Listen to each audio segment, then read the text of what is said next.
ਜਿਨ੍ਹਾਂ ਨੇ ਸਾਹਿਬਜ਼ਾਦਿਆਂ ਨੂੰ ਦੀਵਾਰਾਂ ਦੇ ਚਿੰਨ੍ਹਣ ਦਾ ਫਤਵਾ ਆਇਦ ਕੀਤਾ ਸੀ, ਉਸ ਕਾਜ਼ੀ ਨੂੰ ਅਗਰ ਦੇਖੋਗੇ ਬਾਹਰ ਤੇ ਬੜਾ ਚਾਨਣਾ ਸੀ, ਕੁਰਾਨ ਦੀ ਤਲਾਵਤ ਕਰਦਾ ਸੀ, ਤਸਬੀਹ ਹੱਥ ਦੇ ਸੀ, ਬਗਲ ਵਿੱਚ ਕੁਰਾਨ ਸ਼ਰੀਫ ਵੀ ਸੀ, ਬੜਾ ਚਾਨਣਾ ਸੀ। ਚਾਨਣਾ ਇਸ ਤਰ੍ਹਾਂ ਦਾ ਔਰੰਗਜ਼ੇਬ ਦੇ ਕੋਲ ਵੀ ਸੀ, ਤਸਬੀਹ ਵੀ ਫੇਰਦਾ ਸੀ, ਅੰਮ੍ਰਿਤ ਵੇਲੇ ਵੀ ਉੱਠਦਾ ਸੀ, 5 ਵਕਤ ਨਮਾਜ਼ ਵੀ ਪੜ੍ਹਦਾ ਸੀ, ਰੋਜ਼ੇ ਵੀ ਰੱਖਦਾ ਸੀ। ਔਰ ਇਸ ਤੋਂ ਇਲਾਵਾ ਹੱਥ ਨਾਲ ਟੋਪੀਆਂ ਬਣਾਉਂਦਾ ਸੀ, ਕੁਰਾਨ ਸ਼ਰੀਫ ਲਿਖਦਾ ਸੀ, ਉਹ ਬਾਜ਼ਾਰ ਵਿੱਚ ਵਿਕਦੀ ਸੀ, ਉਹਨਾਂ ਪੈਸਿਆਂ ਦੀ ਰੋਟੀ ਖਾਂਦਾ ਸੀ, ਖਜ਼ਾਨੇ ਦੇ ਪੈਸੇ ਦੀ ਰੋਟੀ ਵੀ ਨਹੀਂ ਖਾਂਦਾ ਸੀ। ਔਰ ਉਹਨੇ ਵਸੀਅਤ ਵੀ ਲਿਖੀ, ਟੋਪੀਆਂ ਤੇ ਕੁਰਾਨ ਸ਼ਰੀਫ ਦੀ ਬਿਕਰੀ ਤੋਂ ਜਿਹੜੇ ਪੈਸੇ ਬਚ ਜਾਣ ਉਹ ਮੇਰੀ ਮਈਅਤ ਤੇ ਖਰਚ ਕਰਨੇ, ਅੰਤਮ ਸੰਸਕਾਰ ਤੇ ਮੇਰੀ ਕਬਰ ਤੇ ਵੀ ਉਹੀ ਖਰਚ ਕਰਨੇ, ਹੋਰ ਪੈਸਾ ਨਾ ਖਰਚ ਕਰਨਾ। ਖਜ਼ਾਨੇ ਦੇ ਪੈਸੇ ਨਾਲ ਮੇਰੀ ਕਬਰ ਨਹੀਂ ਬਣਾਣੀ, ਖਜ਼ਾਨੇ ਦੇ ਪੈਸੇ ਨਾਲ ਮੈਂ ਰੋਟੀ ਵੀ ਨਹੀਂ ਖਾਣੀ। ਪਰਹੇਜ਼ਗਾਰ ਇਤਨਾ। ਪਰ ਧੰਨ ਗੁਰੂ ਗੋਬਿੰਦ ਸਿੰਘ ਜੀ ਮਹਾਰਾਜ ਕਹਿੰਦੇ ਨੇ, ਸ੍ਰੀ ਮੁਖਵਾਕ ਪਾਤਸ਼ਾਹੀ 10ਵੀਂ ਜ਼ਫਰਨਾਮਾ, ਤੋ ਰਾਮਨ ਨਦਾਨਮ ਕੇ ਯਜ਼ਦਾ ਸ਼ਨਾਸ, ਤੂੰ ਖੁਦਾ ਸ਼ਨਾਸ ਨਹੀਂ ਹੈ, ਤੈਨੂੰ ਕੱਖ ਵੀ ਸਮਝ ਨਹੀਂ। ਕੀ ਹੋਇਆ ਜੇ ਤੂੰ ਨਮਾਜ਼ੀ ਹੈ? ਕੀ ਹੋਇਆ ਜੇ ਤੂੰ ਤਸਬੀਹ ਫੇਰਦਾ ਹੈ? ਕੀ ਹੋਇਆ ਜੇ ਤੂੰ 2 ਵਕਤ ਕੁਰਾਨ ਦੀ ਤਲਾਵਤ ਕਰ ਲੈਂਦਾ ਹੈ? ਤੇ ਜੀ ਕੀ ਹੋਇਆ ਤੂੰ ਰਮਜ਼ਾਨ ਦੇ ਮਹੀਨੇ 30 ਦੇ 30 ਰੋਜ਼ੇ ਵੀ ਰੱਖ ਲੈਂਦਾ ਹੈ, ਔਰ ਇਸ ਤੋਂ ਇਲਾਵਾ ਜ਼ਕਾਤ ਵੀ ਦੇਂਦਾ ਹੈ, ਮਿਹਨਤ ਕਰਕੇ ਰੋਟੀ ਵੀ ਖਾਂਦਾ ਹੈ।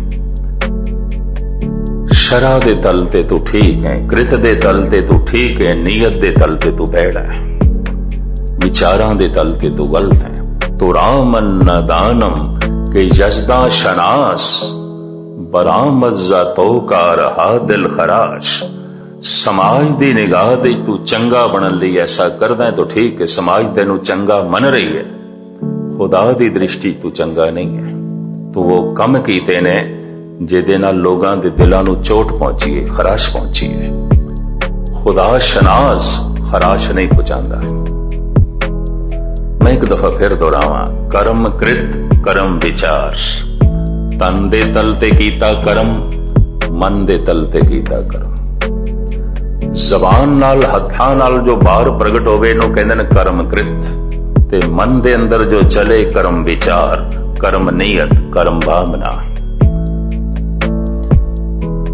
ਪਹਿਲੀ ਸ਼੍ਰੇਣੀ ਵਿੱਚ ਉਹ ਮਨੁੱਖ ਆ ਜਾਂਦੇ ਨੇ, ਕ੍ਰਿਤ ਵੀ ਠੀਕ ਹੈ, ਨੀਅਤ ਵੀ ਠੀਕ ਹੈ, ਕਰਮ ਕ੍ਰਿਤ ਵੀ ਠੀਕ ਹੈ, ਬੋਲਦੇ ਵੀ ਠੀਕ ਨੇ, ਕਰਦੇ ਵੀ ਠੀਕ ਨੇ, ਸੋਚਦੇ ਵੀ ਠੀਕ ਨੇ, ਨੀਅਤ ਵੀ ਠੀਕ ਹੈ, ਸਮਾਜ ਦੀ ਦ੍ਰਿਸ਼ਟੀ 'ਚ ਵੀ ਕਬੂਲ ਨੇ, ਪਰਮਾਤਮਾ ਦੀ ਨਿਗਾਹ ਦੇ 'ਚ ਵੀ ਕਬੂਲ ਨੇ। ਦੂਸਰੇ, ਨੀਅਤ ਠੀਕ ਹੈ, ਭਾਵਨਾ ਠੀਕ ਹੈ, ਵਿਚਾਰ ਠੀਕ ਹੈ, ਕਦੀ ਕਦੀ ਕ੍ਰਿਤ ਗਲਤ ਹੋ ਜਾਂਦੀ ਹੈ। ਇਹ ਪਰਮਾਤਮਾ ਦੀ ਨਿਗਾਹ ਦੇ 'ਚ ਤੇ ਕਾਬਲੇ ਕਬੂਲ ਨੇ, ਸਮਾਜ ਨੂੰ ਕਬੂਲ ਨਹੀਂ ਹੋ ਸਕਦੇ। ਜੇ ਬਾਹਰੋਂ ਭੁੱਲ ਚੁੱਕ ਬੋਲਦੇ ਇਹ ਖਰੇ ਹਰ ਭਾਣੇ, ਕੋਈ ਗੱਲ ਨਹੀਂ। ਈਸ਼ਵਰ ਦੀ ਨਿਗਾਹ ਦੇ 'ਚ ਇਹ ਖਰੇ ਨੇ, ਖੋਟੇ ਨਹੀਂ ਨੇ। ਨੀਅਤ ਠੀਕ ਹੈ, ਬੁਨਿਆਦੀ ਤੌਰ ਤੇ ਠੀਕ ਨੇ, ਸੋਚਣੀ ਠੀਕ ਹੈ। ਅਗਰ ਕੁਝ ਗਲਤ ਹੋ ਜਾਂਦਾ ਹੈ ਤਾਂ ਸੋਚ ਕੇ ਨਹੀਂ, ਨੀਅਤ ਨਾਲ ਨਹੀਂ, ਵਿਚਾਰ ਕੇ ਨਹੀਂ, ਹੋ ਗਿਆ। ਇਹ ਕਬੂਲ ਨੇ ਪਰਮਾਤਮਾ ਨੂੰ। ਇਹ ਗੱਲ ਵੱਖਰੀ ਹੈ ਕਿ ਕਿਧਰੇ ਕਿਧਰੇ ਸਮਾਜ ਇਨਕਾਰੀ ਹੋ ਸਕਦਾ ਹੈ, ਕਾਨੂੰਨ ਸਜ਼ਾ ਵੀ ਦੇ ਸਕਦਾ ਹੈ, ਲੇਕਿਨ ਈਸ਼ਵਰ ਦੀ ਨਿਗਾਹ ਵਿੱਚ ਇਹ ਕਾਬਲੇ ਕਬੂਲ ਨੇ, ਪ੍ਰਵਾਨ ਨੇ। ਤੀਸਰਾ, ਕਰਮ ਕ੍ਰਿਤ ਬੜੀ ਮਹਾਨ ਹੈ, ਔਰ ਸਮਾਜ ਵਿੱਚ ਬੜੀ ਪ੍ਰਤਿਸ਼ਠਾ ਬਣੀ ਹੋਈ ਹੈ ਵੀ ਬੜਾ ਮਹਾਨ ਬੰਦਾ ਹੈ, ਸੇਵਾ ਕਰਦਾ ਹੈ, ਦਾਨ ਕਰਦਾ ਹੈ, ਪੁੰਨ ਕਰਦਾ ਹੈ, ਸਤਸੰਗੀ ਹੈ, ਬੜਾ ਚੰਗਾ ਹੈ, ਕ੍ਰਿਤ ਬੜੀ ਚੰਗੀ। ਜੋ ਕੁਝ ਵੀ ਕਰਦਾ ਉਸ ਦੇ ਨਾਲ ਲੋਕਾਂ ਦੀ ਤਾਮੀਰ ਹੁੰਦੀ ਹੈ, ਜਗਤ ਦੀ ਉਸਾਰੀ ਹੁੰਦੀ ਹੈ। ਕ੍ਰਿਤ ਬਹੁਤ ਠੀਕ ਹੈ, ਨੀਅਤ ਭੈੜੀ ਹੈ, ਵਿਚਾਰ ਭੈੜੇ ਹੈ, ਸੋਚਣੀ ਗਲਤ ਹੈ। ਮਹਾਰਾਜ ਕਹਿੰਦੇ ਨੇ ਤੇ ਪਖੰਡ ਹੈ। ਸਮਾਜ ਦੀ ਨਿਗਾਹ ਦੇ 'ਚ ਠੀਕ ਹੋ ਸਕਦਾ ਹੈ, ਪ੍ਰਮਾਤਮਾ ਦੀ ਨਿਗਾਹ ਦੇ 'ਚ ਨਹੀਂ। ਕਾਨੂੰਨ ਦੀ ਨਜ਼ਰਾਂ 'ਚ ਇਹ ਕਾਬਲੇ ਕਬੂਲ ਹੋ ਸਕਦਾ ਹੈ, ਗੁਰੂ ਦੀ ਨਜ਼ਰਾਂ 'ਚ ਕਬੂਲ ਨਹੀਂ। ਇਹਦੇ ਪਖੰਡ ਹੈ। करम धर्म पाखंड जो दिसे। यही पखंड औरंगजेब कोल सी, यही पखंड बहुती दुनिया कोल होता है। मैं बहुत विस्तार से ना बयान करना, पता नहीं कितना सुनन दा हाजमा हुंदा है मनुख दा। आम धार्मिक अनुभवी पुरुष कहन लग पे ने पखंड ही पखंड है राजनैतिक दुनिया च, और होना चाहिए वो खड़ा ही इससे। पर बदकिस्मती है पखंड ही पखंड है धार्मिक दुनिया च, जो पखंड ते खड़ा नहीं होना चाहिए। सारी राजनीति पखंड ते खड़ी है। राजनैतिक कहंदा कुछ है, करदा कुछ है, होंदा कुछ है, लेकिन धर्म दी दुनिया भी इससे ही खड़ी हो गई है। कृत ठीक है, नियत ठीक नहीं। कृत बिल्कुल ठीक है, सोचनी ठीक नहीं है। कृत ठीक है, भावना ठीक नहीं है। कर्म धर्म पाखंड जो दिसे, ये जो दिखाई दे रहे है सिर्फ दिखाई दे रहे है चंगा, पर है नहीं चंगा। दिखाई दे रहे जो दिसे, ये तीसरी श्रेणी। चौथी, कृत भी भैड़ी है, विचार भी भैड़े ने। कर्म कृत भी गलत है, कर्म विचार भी गलत है। ना ये बंदा समाज नू कबूल, ना ये परमात्मा नू कबूल, ना ये लोक नू कबूल है, ना परलोक नू कबूल। ये दोवें लोग गवंदा है। समाज भी इसनू कबूल नहीं करता क्योंकि कृत नहीं ठीक। परमात्मा भी निगाह विच भी काबिले कबूल नहीं क्योंकि नीयत ठीक नहीं है, भावना ठीक नहीं है, विचार ठीक नहीं है। कर्म विचार, कर्म नीयत भावना ते कर्म कृत दे सुमेल नाल बहुत वड्डियां तामीरां होंदियां ने, और मनुख नूं वो कुछ प्राप्त हो जाता है जो उसके सुपनियां च भी नहीं आता। ऐसा कुछ प्राप्त हो जाता है। इस वास्ते साहिब कहते ने, मैं देखदा ब्रह्मंड दे च की कुछ नहीं है। मनुख ही मिट जाता है, पदार्थ नहीं मिटता। मनुख ही मिट जाता है, परमात्मा ते व्यापक है। लेकिन पदार्थ ते परमात्मा बिन कर्मा कह मिले लई। बिना कर्मा तो किथे मिलते हैं, किस तरह मिलते हैं? नहीं मिलते। सृष्टि दे ते बहुत कुछ है, संसार दे ते बहुत कुछ है, पदार्थ भी है, परमात्मा भी है, इंद्रियां दा रस भी है, नाम दा रस भी है। पदार्थां दे सुख भी ने, परमात्मा दा आनंद भी है। जगत दे ते बहुत कुछ है। जेती सृष्ट उपाई वेखा, मैं देखदा जितनी उसने सृष्टि बनाई, जितना संसार बनाया, और बहुत कुछ है। सृष्टि दे च महारस भी है, सृष्टि दे च इंद्रियां दे रस भी ने, सृष्टि दे च बाहर दियां सहूलतां भी ने, सृष्टि दे च अंदर दा आनंद भी है। पर वेखा, महाराज कहंदे मैं देखदा विण कर्मा कह मिले लई।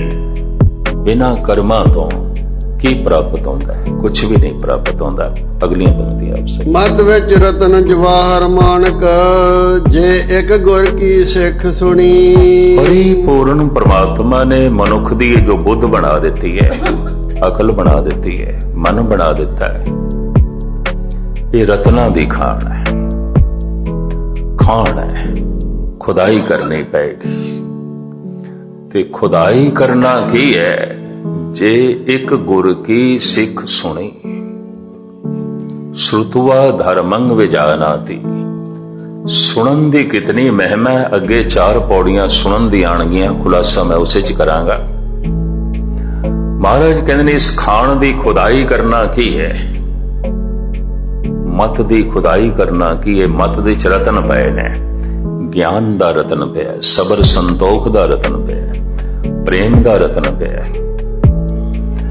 अनुभवी विचारां दे रतन पए ने, दैवी शक्तियां पईयां ने, बहुत कुछ पिया है। बहुत वड्डी खान है। सोने दी खान, सोने दी खाणों दी उत्थे मोती नहीं लभदे।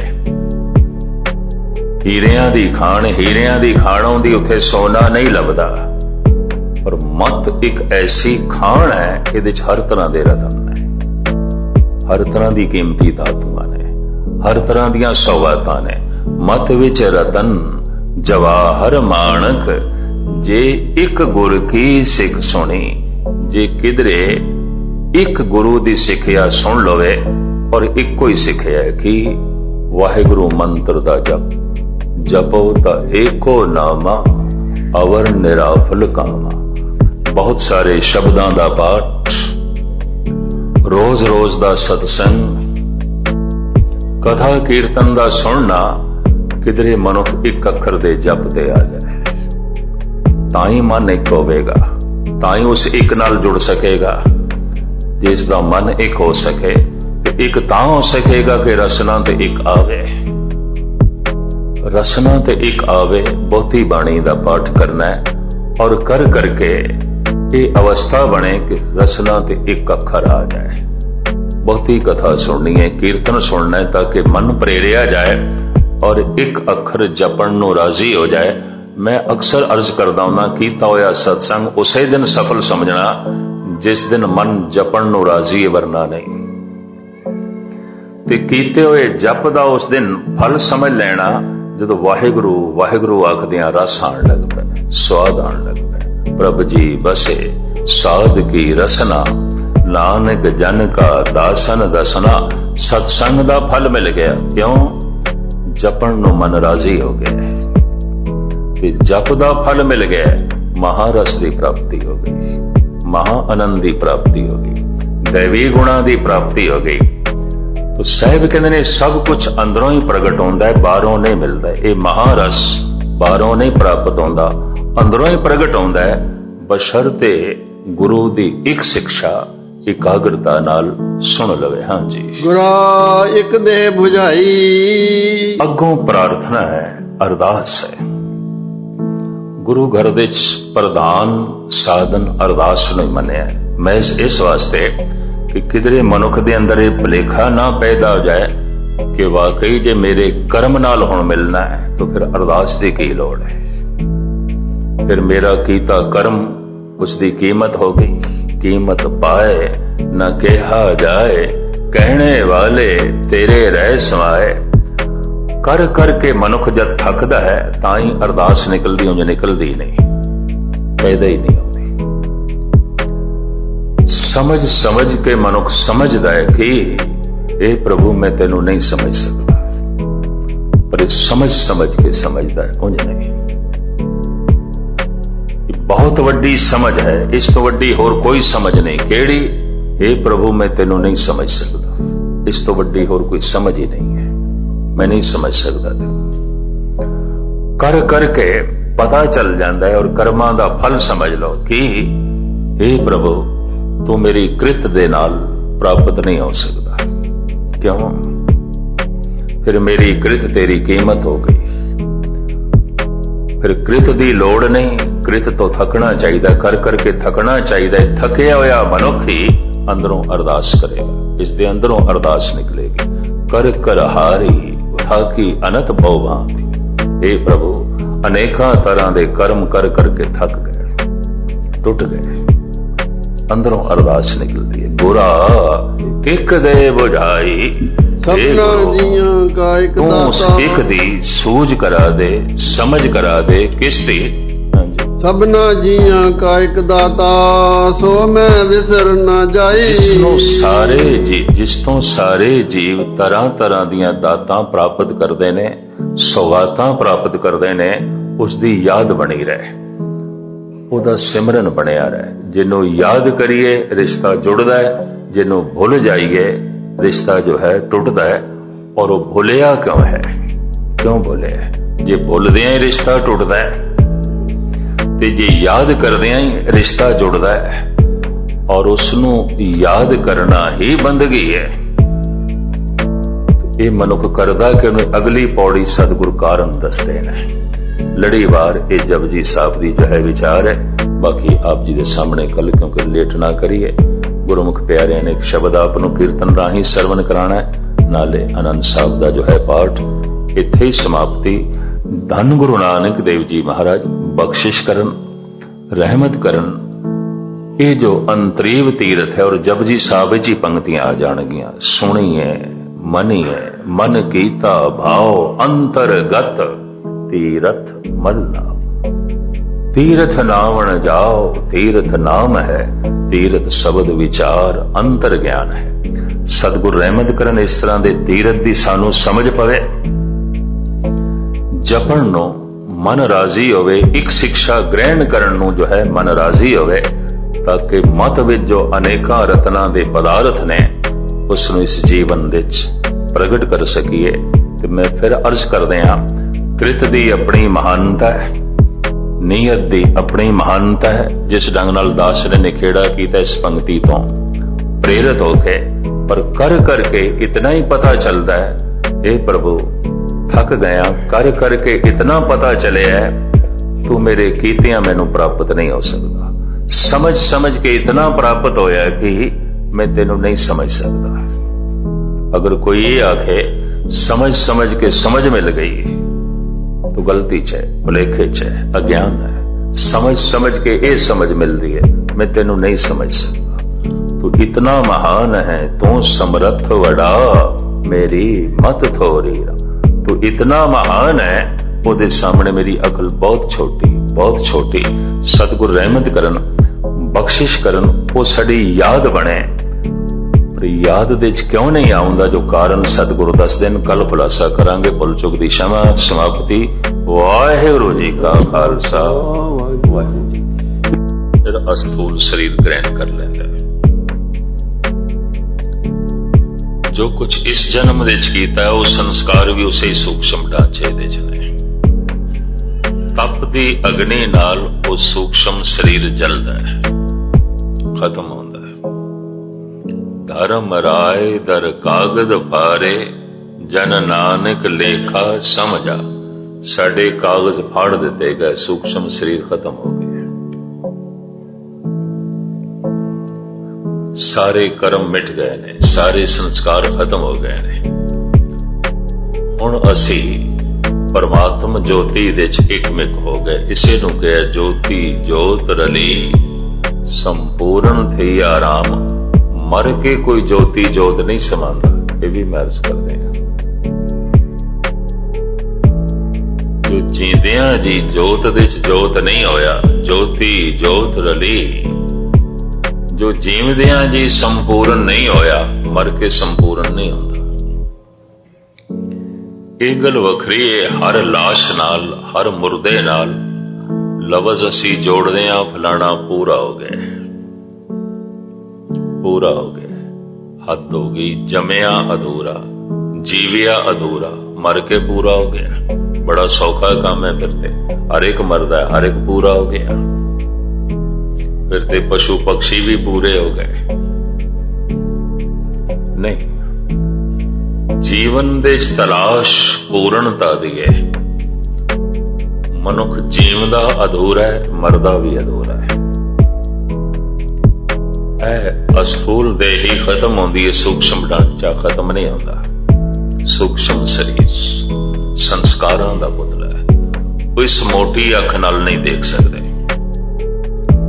इसे शरीर दे अंदर है वो सूक्ष्म शरीर।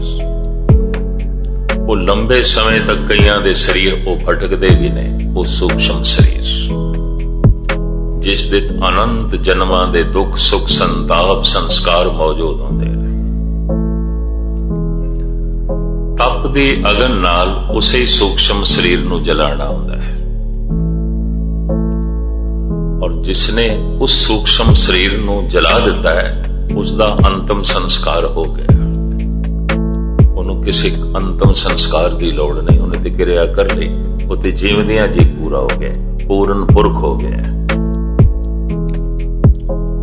पूरे नाल जुड़ के पूरा हो गया, पूर्ण पुरख हो गया। अधूरापन अखरदा है, अधूरापन बोझ है, पूरे हो गया। पहचान की होवेगी, वाहिगुरु वाहिगुरु जपदे हां, बस वाहिगुरु विच ही सुरत जुड़े। अगर कुछ होर याद आ रहे हैं और आमदे होर याद आउंदियां। कई दफा कीते कर्म चेते आउंदे, कीतियां गलतियां चेते आउंदियां, कीते गुनाह चेते आउंदे। ये मिठे कोई नहीं, अजे धुले कोई नहीं। पहचान की होवेगी, जप करदियां तप करदियां मेरे गुनाह धुल गए ने। पता चल जाता है। बाणी पढ़दे हाँ, बस बाणी दा ही रस है, कोई कीते गुनाह चेते नहीं आ रहे। अगर चेते नहीं आ रहे तो अंदर सिमरती दे छोड़ नहीं रहे, अंदर मिट गए, खत्म हो गए, ਉਹਦੇ संस्कार अंदर नहीं रहे। अगर कीतियां गलतियां चेते आ रही हैं, कीते गुनाह चेते आ रहे हैं, धार्मिक अनुभवी पुरुष के अंदर सब कुछ मौजूद है, अंदर अजय कुछ भी नहीं होया,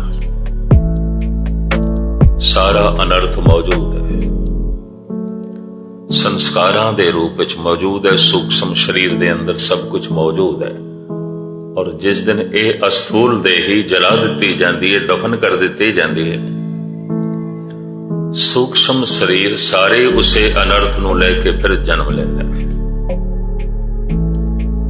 और इस तरह कई दफा हो चुके हैं। जम जम मरे मरे फिर जमे, बहुत सजाए पया देश लंबे, ये साथ कई दफा हो चुके हैं, अनंत दफा हो चुके हैं। पर चूंकि मनुख अधूरा जमदा है, अधूरा जीवदा है, अधूरा मर जाता है, तो जीवन की लालसा बनी रह जाती है और इसनों फिर जीवन मिलता है। जीवन ਲਈ जीवन की वासना चाहिए है। शरीर बुढ़ा हो जाता है, कमजोर हो जाता है, वासना कमजोर नहीं होती, लोभ कमजोर नहीं होता, अहंकार कमजोर नहीं होता, सिर्फ शरीर कमजोर होया है, सिर्फ शरीर निर्बल होया है। जवान दा शरीर भी बलवान है, वासना भी बलवान है, तालमेल बैठ जाता है, वो इतना मानसिक तल ते बेचैन नहीं होता। शरीर भी बलवान है, उसकी वासना भी बलवान है, दोहां दा तालमेल बैठ जाता है। बुढ़ा शरीर कमजोर हो गया है, वासना बलवान है, उसी तरह कहते वासना बुढ़ी होंदी ही नहीं, ताई ते अगला जन्म देने दे सफल होंदी है। ये भी मैं अर्ज कर दिया, वासना बद्धा आवे जावे। भाई साहब भाई गुरदास जी कहते ने जुग जुग मेर शरीर का, वासना बद्धा आवे जावे। वासना फिर जन्म देती है, फिर जन्म देती है, फिर जन्म देती है। बुढ़े दी बहुत वड्डी दुखद घटना यह है, शरीर उसदे कोल निर्बल, वासना उसदी बड़ी प्रबल। वासना की तृप्ति कर सके, पूर्ति कर सके, शरीर की निर्बलता होने नहीं देती, तो स्वाद चिड़चिड़ापन भी आ सकता है, क्रोध भी आ सकता है, और भी अनर्थ पैदा हो सकते हैं। हाँ, अगर शरीर बिरध होता जा रहा है, वासना भी बिरध हो गई है, बुढ़ी हो गई है। शरीर मरण दे दहाने ते आया, उस तो पहले वासना मर जाए, इसका अगला कोई जन्म नहीं, ये मुक्त हो गया, ये जीवन मुक्त हो गया। और वो जीवदियां जी कह सकता है भगत कबीर दी तरह, बहुर हम काहे आवेंगे, आवन जाना हुक्म तिसे का, हुक्मे बूझ समावेंगे। असी मुड़ के नहीं आवना, साडा कोई जन्म नहीं, भगत कबीर असी नहीं आवना। शरीर ते अजे नाश नहीं होया, वासना कबीर दी खत्म हो गई, मिट गई। इस तरह के पुरुष नूं कहंदे ने पूरे हो गए, इत्थे जीवदियां जी पूरे हो गए। और जो जीवदियां जी पूरा नहीं होया, मर के कोई पूरा नहीं होता। जीवन की लालसा इस गल का सबूत है, मरदे दम तक जीवन की लालसा इस गल का सबूत है, परम जीवन नहीं मिले, तभी जीवन की लालसा बनी हुई है, जीवन की वासना बनी हुई है। ये वासना फिर जीवन देवेगी, फिर जन्म देवेगी, और इस यात्रा फिर चलती रहेगी। महाराज ने इस 7वीं पौड़ी दसे है, मनुख के अंदर जीवन की लालसा किन्नी हो सकती है। आपकी ज्ञात लई अर्ज करा, ਆਮ ਸੰਸਾਰੀ ਮਨੁੱਖ ਤੇ ਜੀਵਨ ਦੀ ਲਾਲਸਾ ਵਿੱਚ ਜੀਵਦੇ ਹੀ ਨੇ। ਯੋਗੀ ਸਿੱਧ ਲੋਕ ਪ੍ਰਾਣਾਯਾਮ ਕਰ ਲੈਂਦੇ ਸਨ, ਸਵਾਸਾਂ ਨੂੰ ਰੋਕ ਲੈਣਾ, ਤੇ ਸਵਾਸ ਹੀ ਪੂੰਜੀ ਨੇ। ਇਸ ਤਰ੍ਹਾਂ ਉਹਨਾਂ ਦੀ ਸਰੀਰਕ ਉਮਰ ਲੰਬੀ ਹੋ ਜਾਂਦੀ ਸੀ, ਕਿਉਂਕਿ ਇਸ ਦੀ ਵਰਤੋਂ ਨਹੀਂ ਕਰਦੇ ਸਨ, ਸਵਾਸਾਂ ਦੀ ਵਰਤੋਂ ਨਹੀਂ ਕਰਦੇ ਸਨ, ਸਵਾਸਾਂ ਨੂੰ ਚੱਲਣ ਨਹੀਂ ਦੇਣਾ। ਗੁਰੂ ਨਾਨਕ ਦੇਵ ਜੀ ਮਹਾਰਾਜ ਦੇ ਵਕਤ ਭਰਤਰੀ ਮੌਜੂਦ ਸੀ, ਔਰ ਭਰਤਰੀ ਰਾਜਾ ਬਿਕਮਾਜੀਤ ਦਾ ਛੋਟਾ ਭਰਾ ਸੀ।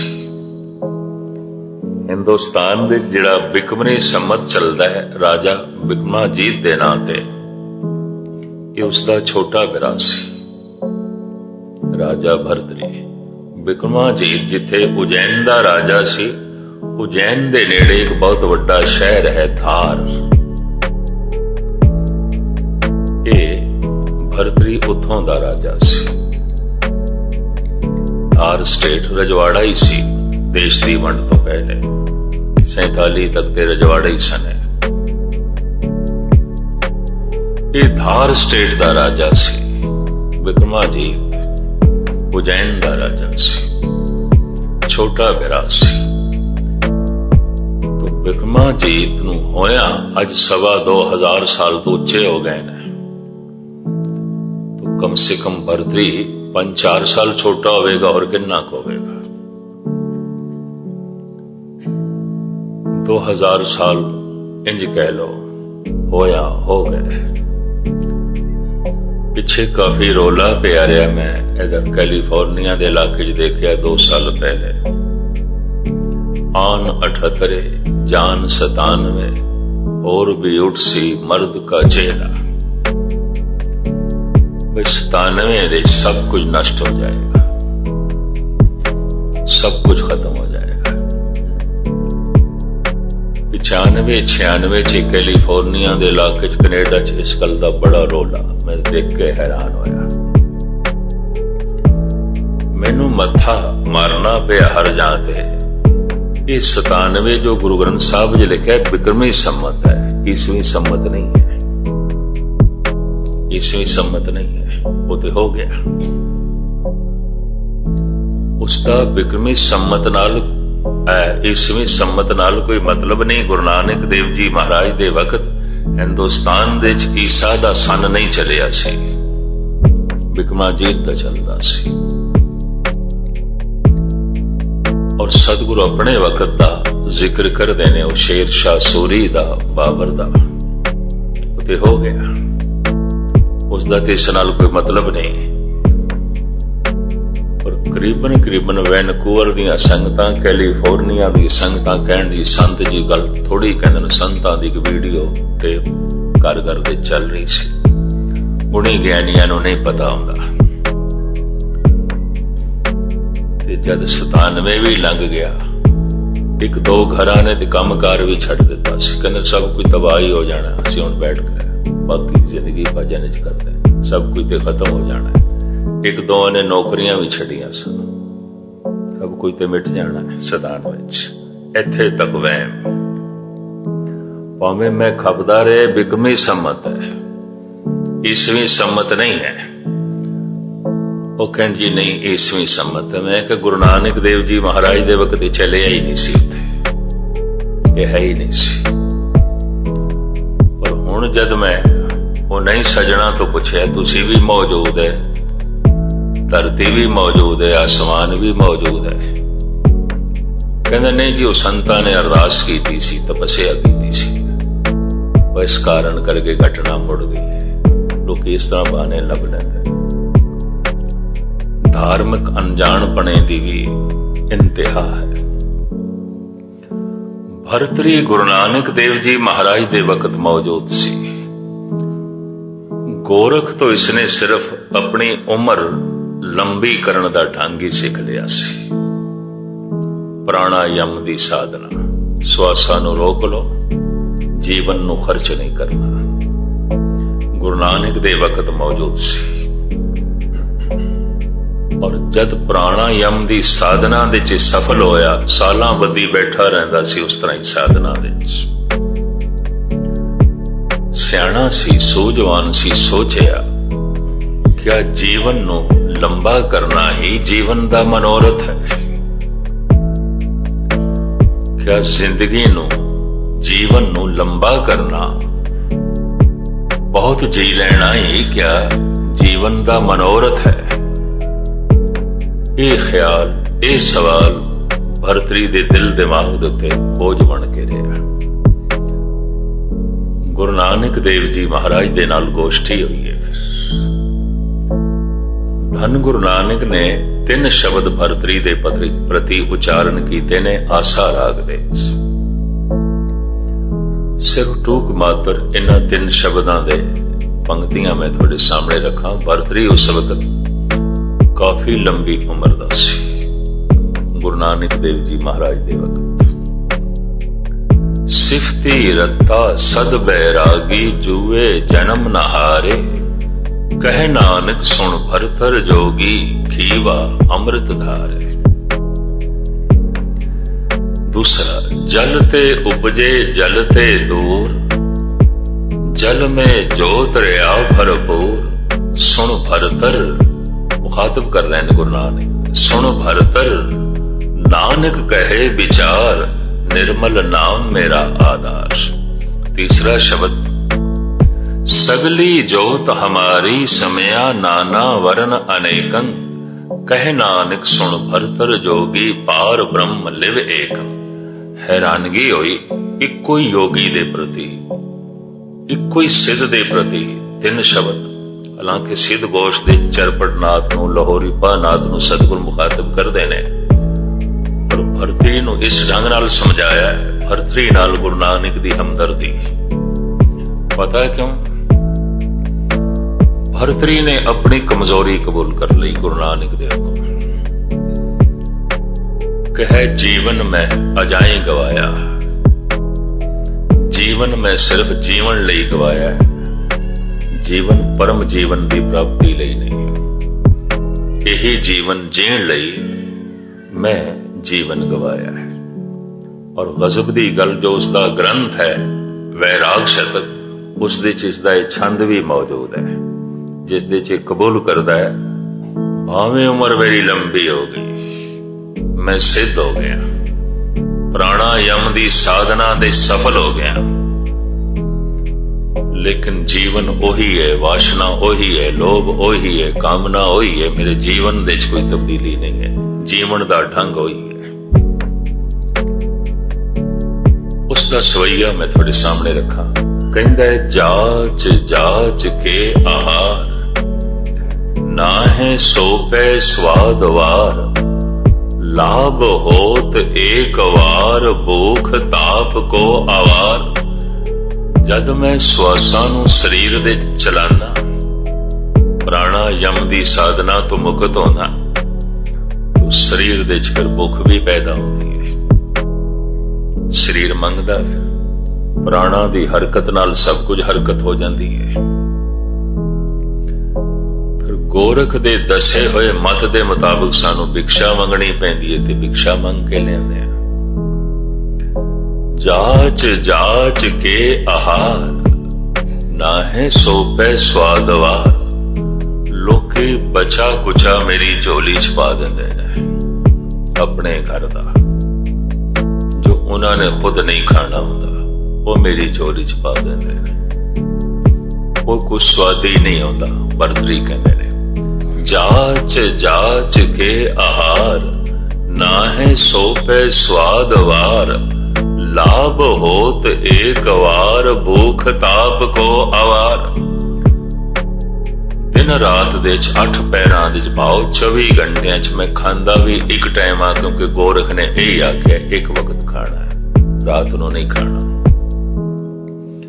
सारी रात बैठ के साधना करनी, कहंदा खांदा भी मैं एक टाणा।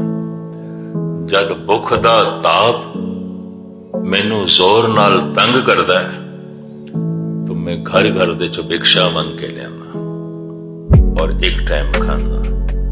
गोरख दी दसी हुई साधना के मुताबिक मैं अपनी जिंदगी इस तरह बतीत करदा। दूसरी पंक्ति च कहंदा है, भूम सैन पे बनो, न साक सैन को गिनो, शरीर मात्र पोखनो, न जोबनो सुपेदवार। जे नींद आउंदी है तो गोरख दे दसे मुताबिक पुंजे ते सो रहिंदा नंगी जमीन ते, न थल्ले कुछ विछाण नूं न उपर कुछ लैण। इस तरह मैं सोना। न साक सैन को गिना, गोरख ने कहा साक संबंधियां नूं कदी याद भी नहीं करना। अपने बच्चियां नूं, पत्नी नूं, मां बाप नूं, भरा नूं, भैणां नूं भुल के कदी याद भी नहीं करना। अपनी चितनू दे च नहीं लियाना, अपनी सोच दे च नहीं लियाना, अपनी याद दे च नहीं लियाना साक संबंधियां। भूम सैन पे बनो, न साक सैन को गिनो, शरीर मात्र पोखनो, न जोबनो सुबेदवार। ये सारी साधना करदियां मेरी जवानी ढल गई।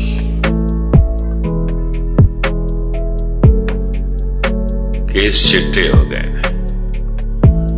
भावें उम्र में लंबी कर ली, भावें प्राणायाम दी साधना विच मैं सफल होया। तीसरी पंक्ति च कहंदा है, खीन चीर गोदरी, अनेक लीर सौ करी, करी उजार झौं परी, अध्ययन ग्रंथ वार वार। गोरख ने कहा एक रंग दा कपड़ा नहीं पहनना, तो तरह तरह दे कपड़ियां दियां टाकियां लैके, लीरां लैके मैं उहदी गोदड़ी बनाई हो, पहनी हुई है। बरदरी राजा सी, बहुत वड्डा अपने समय दा दानी सी। कहंदा लीरां कठियां करके मंग मंग के उन्होंने अपने हथी सी के गोदड़ी बनाई है, ओ पाई है। खीन चीर गोदरी, अनेक लीर सौ करी, करी उजार झौं परी, अध्ययन ग्रंथ वार वार। बिल्कुल बयाबान जंगल दे चपनी चोगी बनाई है।